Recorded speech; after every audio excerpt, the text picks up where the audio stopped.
ప్రియులరా, ఈ రోజున క్రైస్తవ్యంలో భయంకరమైనటువంటి బోధలు జరుగుతున్నాయి. ఆ బోధ ఏంటో తెలుసా? నీకుగా నీవు నిస్వార్థంగా నిన్ను ఆలోచింపనివ్వక నిన్ను స్వార్థపరుడిగా మార్చేటువంటి పరిస్థితి. ఎవరో తప్పు బోధ చేస్తున్నారని కాదు, మనము ఏ బోధలో ఉన్నది మనకు ప్రశ్న. ప్రియులారా, అర్థం చేసుకుందాం, ఆలోచిద్దాం.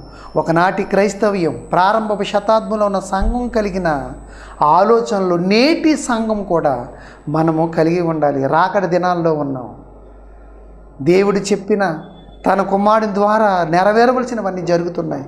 అర్థం చేసుకుందాం ప్రియులారా. ఒకనాటి సంఘంలో త్యాగం ఉంది, ఈనాటి సంఘంలో త్యాగం లేదు.